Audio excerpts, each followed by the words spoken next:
So long as these problems are not solved, so long as ignorance and poverty remain on earth, these words cannot be useless. These are the words which preface the fifth of 7 broadcasts based on Victor Hugo's great novel, Les Miserables. WOR and the Mutual Network present Orson Welles, distinguished young author, actor, and director, in an adaptation of the book which he has created especially for radio. Each episode portrays some development in the progress of Jean Valjean, a role played by Orson Welles, who is also heard as he reads the narrative passages. Les Miserables, Part 5, the episode which is called The Grave. Hold! Hold! Hold! Who goes there? Police Lieutenant on special duty for Inspector Javert. Any news of Jean Valjean? Have you caught him? Caught him? We thought we caught him.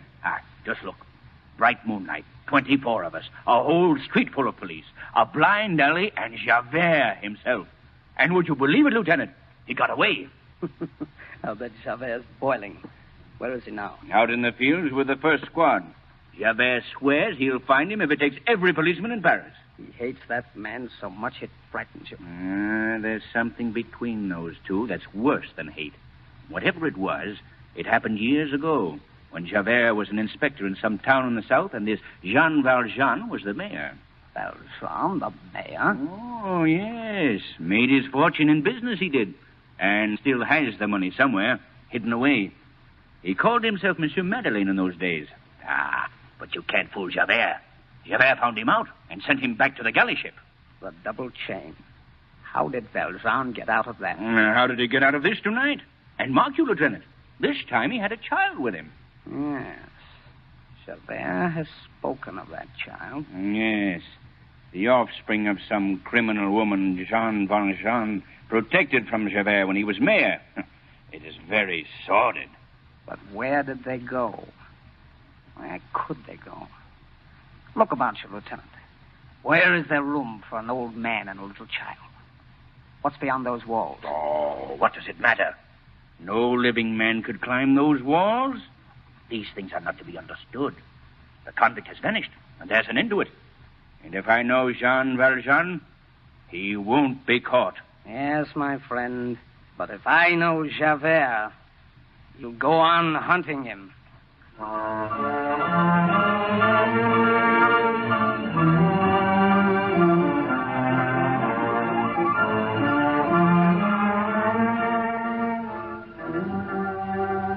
Trapped in a closed street, pursued and surrounded. But Jean Valjean had escaped. Javert had found him out in his hiding place and chased him that night across the city of Paris till he came to this blind alley. A squad of police, a lone man, and a little child. Where was this Jean Valjean? No living man could climb those walls. But there are things to be learned in 19 years' service in the galleys. And Jean Valjean had learned in those years the dark sciences of the impossible. Pulling Cosette up after him, he had climbed one of those walls. He found himself in a garden, a wild and solitary place, black in the shadow of an enormous and shuttered building. What was this house?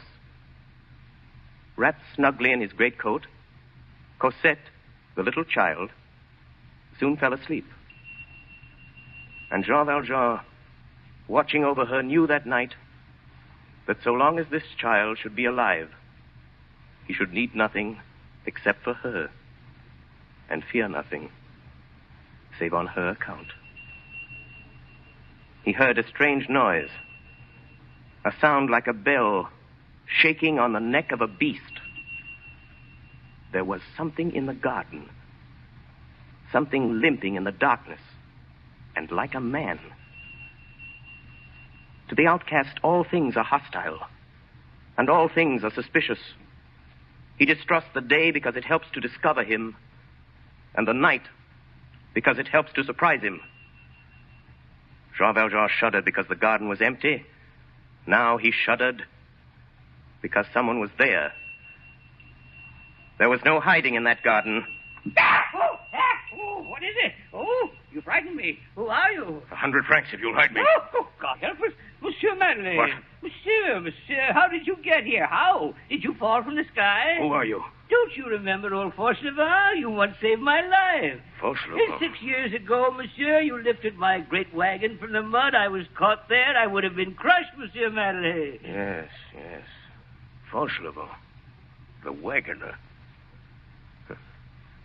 And you. You remember only Monsieur Madeleine, the mayor of Montreux. Yes. And what is the mayor doing here? Fauchelevent, I'm in trouble. You must hide me. Oh, not here, monsieur. No man is allowed here. No one will know. Oh, Monsieur Madeleine, you have arrived at a very good time. I should say very bad.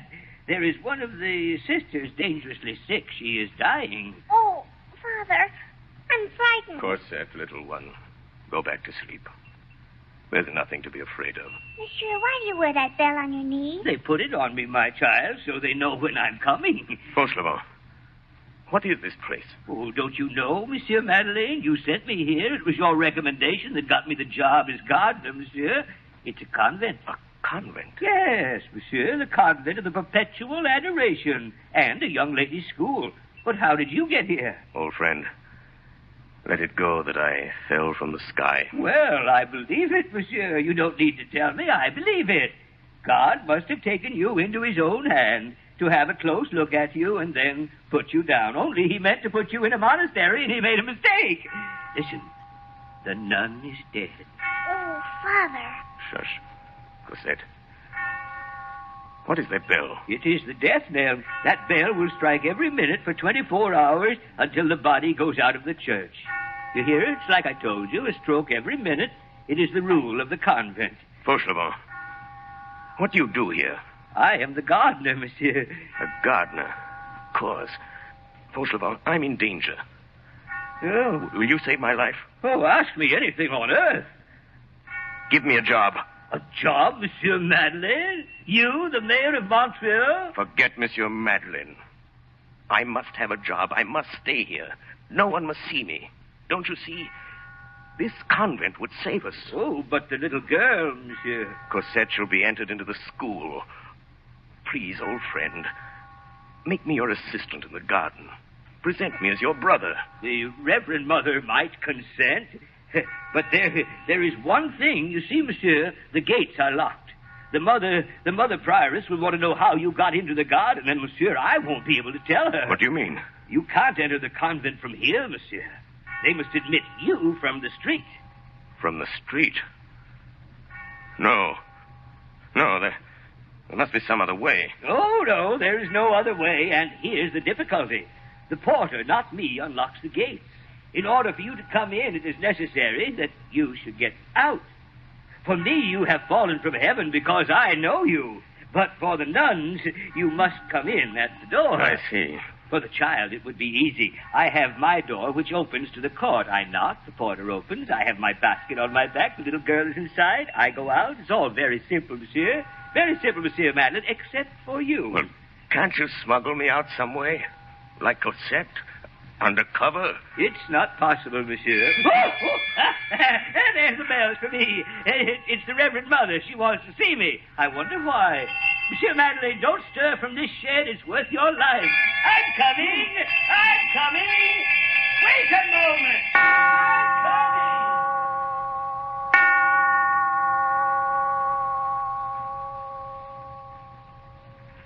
Reverend Mother, you sent for me? Reverend Mother? At 8:45 in the morning, and at all hours, praise and adoration to the most holy sacrament of the altar. Monsieur Fauchelevent, I have called you.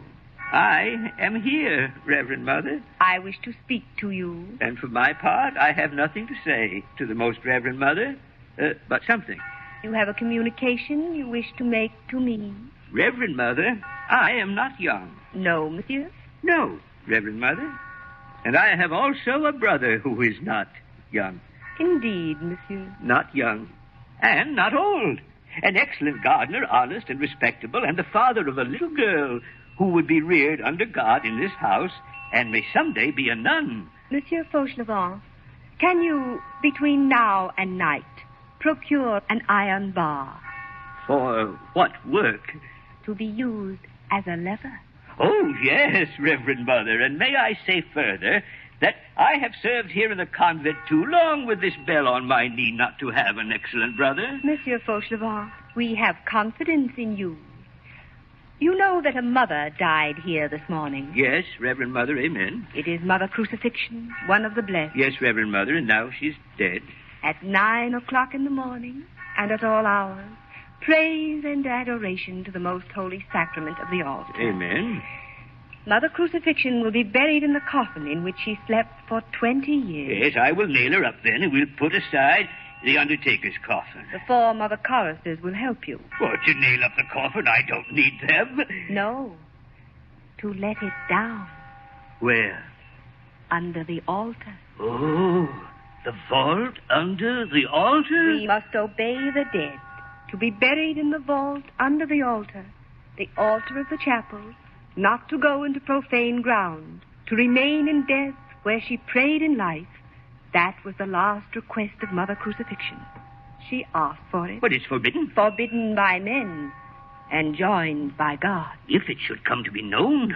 We have confidence in you. But Reverend Mother is the agent of the Health Commission. God subordinated to the commissary of police. Such is the case.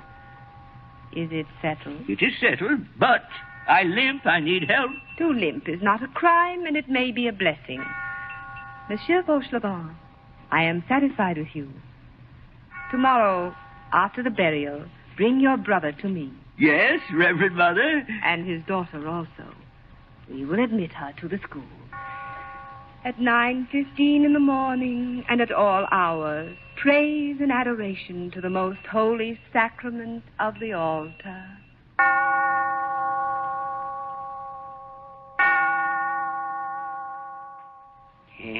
So you see, Monsieur Madeleine, that's the only thing wrong with the whole idea. The government coffin. The government coffin? The coffin from the administration. You see, Monsieur Madeleine, when a nun dies, the municipality physicians come and say, there is a nun dead.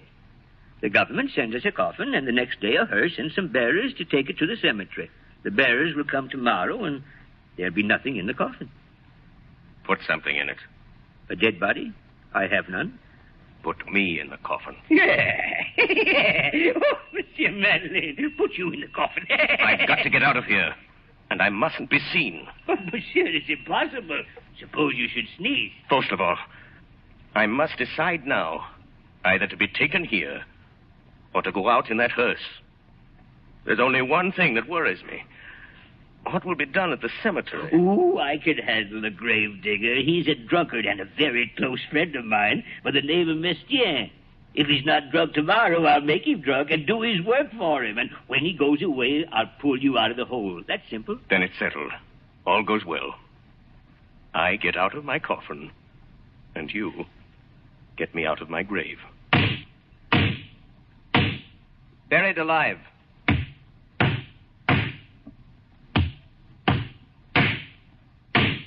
Jean Valjean had arranged his coffin so he could live in it and breathe a very little. He was calm. He counted on that drunken gravedigger, old Fauchelevent's friend, the gravedigger Mestienne. The plans were perfect. They would take him in the coffin to the graveyard, thinking he was the nun. The priests would read the services and go away. Then Fauchelevent would take this Mestienne to a tavern, and Jean Valjean would be left in the grave. He would wait patiently. Then Fauchelevent would return, alone, and he would be released. He was confident of the result. The 4 boards of the coffin exhaled a kind of terrible peace. It was as if something of the repose of the dead had entered into the tranquility of Jean Valjean. Jean Valjean felt himself lifted by the pallbearers.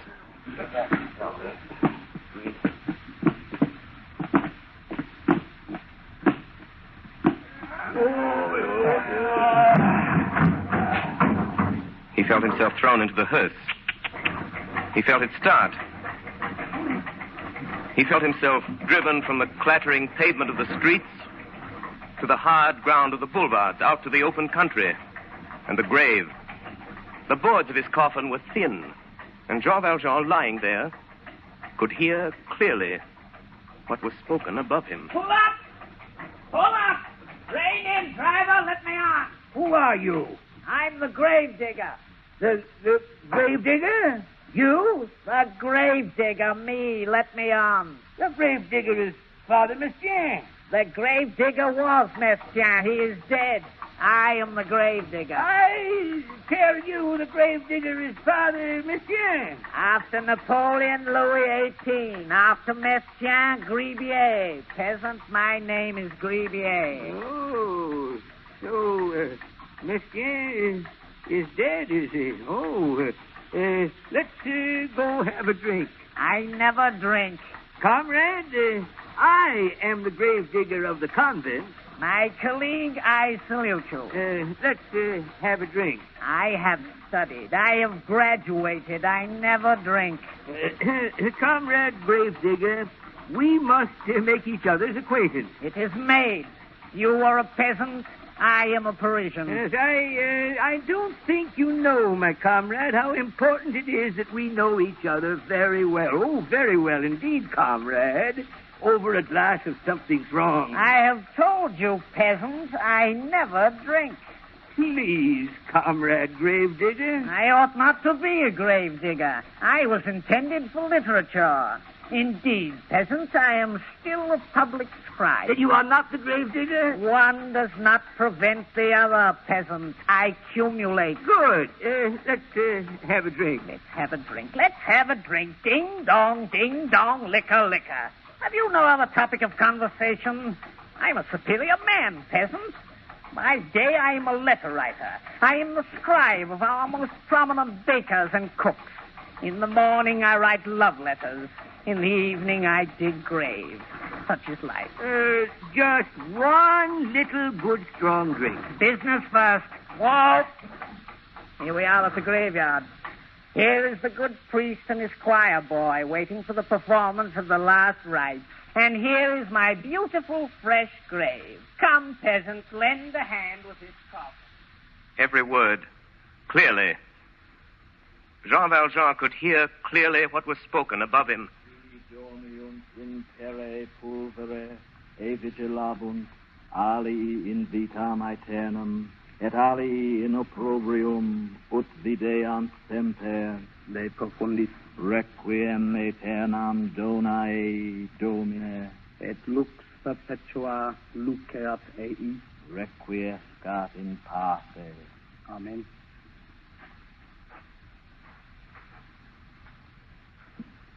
Jean Valjean heard suddenly a sound above his head, which seemed to him like a clap of thunder. It fell on the coffin lid over his face. It was earth. Earth from a spade. 4 inches from his face. They were burying him. It stopped up the air holes. He couldn't breathe.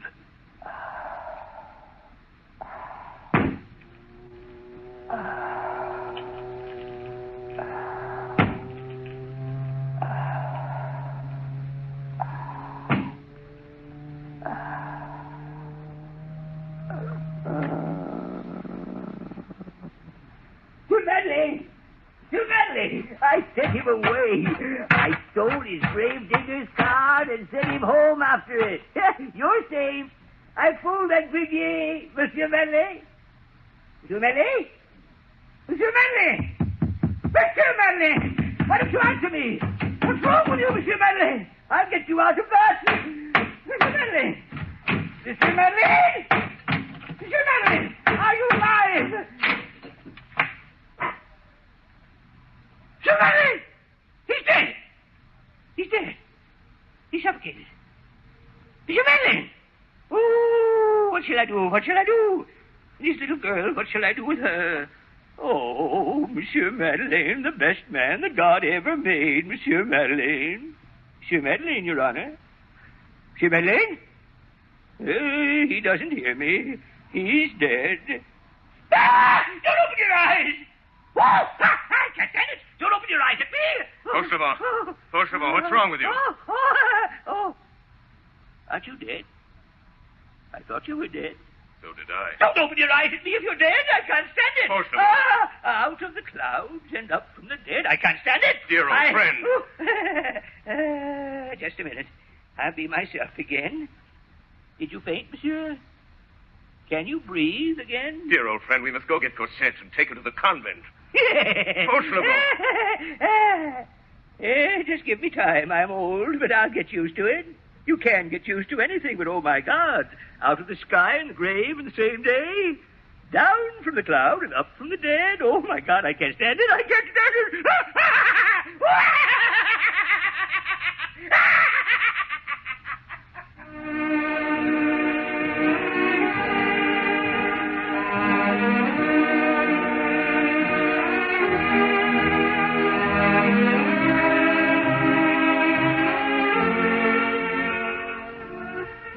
Javert, the inspector of police, watched the street where the convict, Jean Valjean, had disappeared. A hearse came out of the convent and passed Javert on its way to the cemetery. An old gardener came out of the convent and passed Javert carrying a covered basket. This gardener returned to the convent with another old man and a little child. He passed Javert in a carriage. For 3 months, Inspector Javert watched that street, and then he went away. In the convent, all was peace. The community was grateful for the services of its gardener. His niece was admitted to the school, and his brother was given a post as his assistant. So all went well for Jean Valjean. The years passed by. Cosette growing up in the school. Jean Valjean close to her in the convent garden and watching her as she grew. Labora omnia vincit, ad astra per aspera. And so she grew. Non eget Marius, Iaculis nec arcu nec venenatis, gravidas agitis, usque peretra. When Cosette was 14, Jean Valjean withdrew her from the convent school. He took a little house for her in the outskirts of the city, and they lived there together, very quietly. Perhaps the police had forgotten Jean Valjean. Perhaps Javert had stopped watching. You have an interesting story, monsieur. Now, what is your name again? This is simply for the record. Marius Pontmercy. Age? 20. Occupation? I'm a student. When did you meet this girl, Cosette? And why have you come here to the police? I saw her first 3 years ago in the Luxembourg. She used to walk there with the old gentleman, her guardian. And I've come to you because she's disappeared. Is the house empty where this couple lived? Deserted. You've searched for them and inquired after them diligently? And their whereabouts are unknown. What do you suspect? Well, I don't know. The old gentleman was eccentric. Explain yourself. Well, he kept strangely to himself. He never left the house except at nightfall. It was almost as though he were hiding from someone. And the girl, Cosette? She is quiet, monsieur, but very beautiful. I see. When you last saw this Cosette, did she speak to you of anything untoward? Can you remember any circumstance which struck you as peculiar? Yes, monsieur. The old gentleman seemed frightened. Frightened of what? Well, I can't explain it, monsieur. There was a man Cosette had seen, or thought she'd seen, standing on the edge of the garden. The old gentleman seemed to be frightened of that man. Did you see this man? I don't know. I saw a shadow. If it was a man, he was big like yourself, monsieur. And I don't know how he got there or how he moved so quietly. Cosette said that he wore a long gray coat and a flat hat and carried a stick. I remember her telling Monsieur Fauchelevent. Is that what he calls himself? What did you say, monsieur? Nothing. How long afterward did they disappear? Why, they must have left that night, monsieur, when I'd gone home. It's 5 weeks now since I've seen her. Monsieur Marius, don't trouble yourself any further. Your loved one shall be returned to you. I will look for that girl, and I will look for that man. I will look very carefully for that man, and I will find him. If you hear anything else, please notify me at once here at police headquarters. My name is Javert. Good day, monsieur.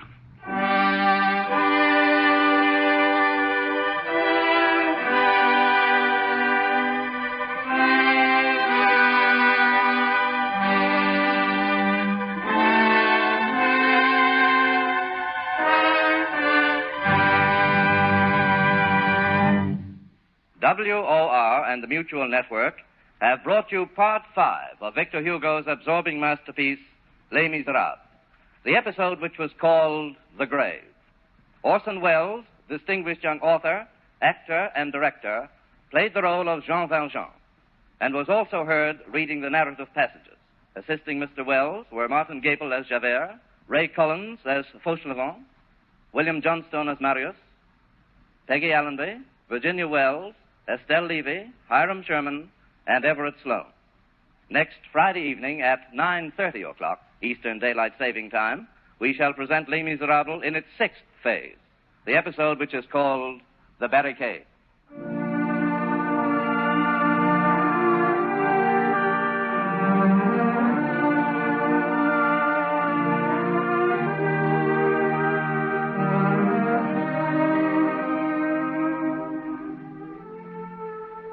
This is the Coast to Coast network of the Mutual Broadcasting System.